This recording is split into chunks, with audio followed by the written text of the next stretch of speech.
మాధవి అంటే ఏంటి? Liberal girl అనుకోవచ్చా ఏంటి? ఎట్లా? In the sense anything no.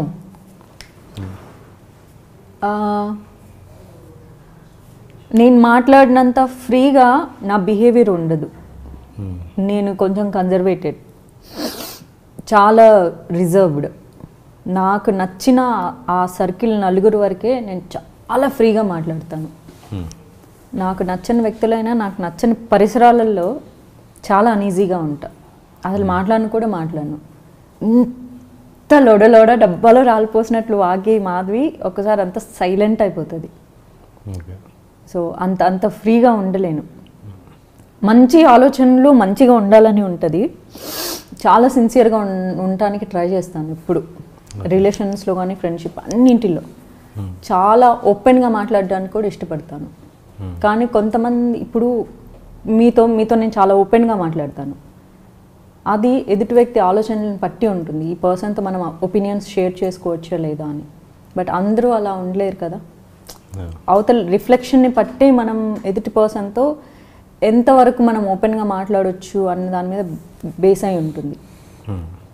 అలా ఫ్యూ పీపుల్తోనే నేను మాట్లాడగలను. So me point of view liberal అన్నదానికి నాకు ఎగ్జాక్ట్ మీనింగ్ తెలిస్తే అంటే మగవాడి లక్షణం ఎలా ఉంటుంది అంటే, ఇప్పుడు సపోజ్ నీలాంటి అమ్మాయి అందరితో అలా బడబడ మాట్లాడడం అనుకో, లేదా చాలా ఓపెన్గా చాలా క్లోజ్గా మాట్లాడినప్పుడు మామూలు జనరల్ మగ లక్షణం ఏముంటుందంటే, ఓకే ఈ అమ్మాయికి అడ్వాన్స్ అవ్వచ్చు అని ఉంటుంది. న్యాచురల్ హ్యూమన్ ఇది అలా ఉంటుంది. అది ఎప్పుడైనా ఫేస్ చేసావా, లేకపోతే అలా ఉండడం కరెక్ట్ అని అనుకుంటావా? నో, ఆ విషయంలో ఈ రోజు వరకు నేను ఎప్పుడు ఫేస్ చేయలేదు. ఎందుకంటే నాకు తెలుసు ఎవరిని ఎక్కడ ఉంచాలో తెలుసు.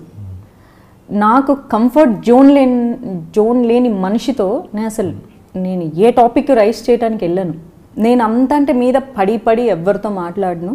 బేసిక్గా అభిప్రాయాలు పంచుకోవడం వేరు, పడి మాట్లాడడం వేరు. ఈ అమ్మాయిని ఒకసారి గోకేయచ్చు, ఈ అమ్మాయితో అడ్వాన్స్ అవ్వచ్చు అనే బిహేవియర్ వేరు. సో అలాంటి సిచ్యువేషన్ హానెస్ట్గా అయితే రాలేదు.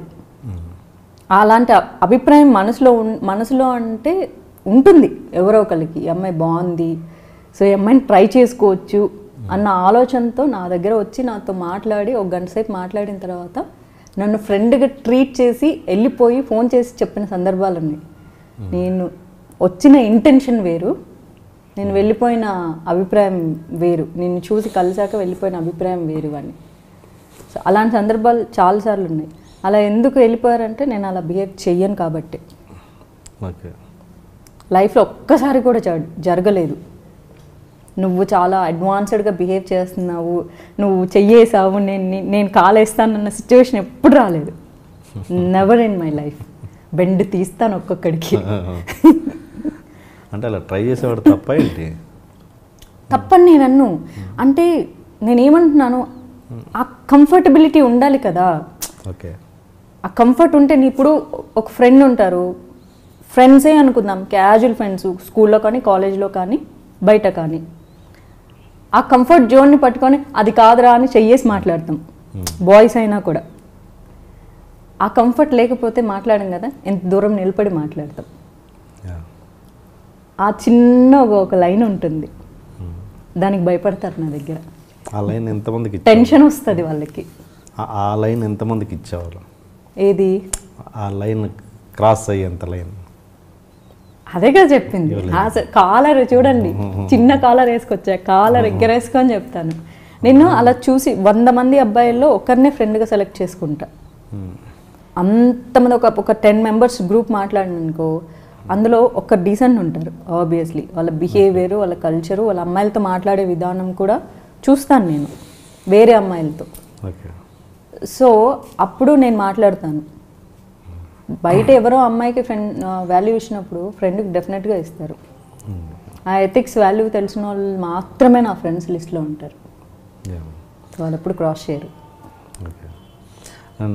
ఇప్పుడు మరి ఇంత ఓపెన్గా ఉండే మాధవి సినిమాల్లో హీరోయిన్గా చేసినప్పుడు, అంటే ఇప్పుడు చేయట్లేదు కాబట్టి, ఇప్పుడు కొంచెం గ్యాప్ వచ్చింది కాబట్టి అప్పట్లో అని అంటున్నాం, అప్పుడు హీరోయిన్గా చేస్తున్నప్పుడు ఎందుకు లేవు అంతా అంత ఓపెన్గా అంత ఇదిగా ఇంత స్ట్రైట్ ఫార్వర్డ్గా అప్పుడు ఉన్నావా ఎలా?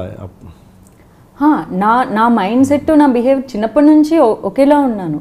నేను అప్పుడు ఇప్పుడు అసలు ఎప్పుడు మారలేదు. హీరోయిన్ అవ్వకముందు మారలేదు, అయిన తర్వాత మారలేదు. బట్ ఓపెన్ మైండెడ్తో అభిప్రాయాలు షేర్ చేసుకోవడం వేరు. సో మీరన్న మీనింగ్ ఏంటి? సో ఓపెన్ మైండెడ్తో బెడ్ షేర్ చేసుకోవడం వేరు. అదే నేను అలా అనట్లేదు, బెడ్ షేరింగ్ దాని గురించి మాట్లాడదు. ఇంత ఓపెన్గా అప్పుడు కూడా షూటింగ్ నడుస్తున్నప్పుడు కూడా ఉన్నావా? ఇంత కమాండ్గా ఇంత ఆర్డర్ చేసే టైప్లో ఉన్నావా? అది నేను అనేది. ఎప్పుడు ఒకేలా ఉంటాను అంటే షూటింగ్లో నేను వెళ్ళి డైరెక్టర్ని కమాండ్ చేయలేను కదా. దాని గురించి మాట్లాడదు, అది ఇంత స్ట్రైట్ ఫార్వర్డ్గా అది ఎప్పుడు స్ట్రైట్ ఫార్వర్డ్. నా లైఫ్లో నేను మారానని ఇంతవరకు ఎవ్వరు చెప్పలేదు. ఐ మీన్ నాకున్న ఫ్రెండ్ సర్కిల్లో అసలు నువ్వు మారవా అని అడిగారు.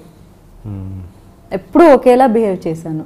బట్ ఇలా ఉండడమే తప్పేమో కాదు, తప్పు. ఇండస్ట్రీలో ఇలా ఉండకూడదు. ఇంట్రొడక్షన్ కొంచెం హెవీగా ప్లాన్ చేశాం. అసలు ఏంటి అన్యాయం, ఏంటి దౌర్జన్యం? 3 రోజుల నుంచి మోసం ఉన్నట్టున్నాయి మొఖాలు. ఎవర్రా మీరు? జూనియర్ ఆర్టిస్ట్ ఉన్నది కూడా లేదు కదా, ఎక్కడ పట్టాడు రా బాబు వీడిని. I love you. పోతారా రే, నాశనం అయిపోతారు. జిమ్మి అన్నారేమి? ఇదే సార్ జిమ్మి. అవులే ఆల్గా అవుపిస్తున్నా నీకు. Hey where are the couple, I want to shoot. ముందు కలర్ తెలెట్టుకుని మా కండిషన్ చూడరా కాబిల్.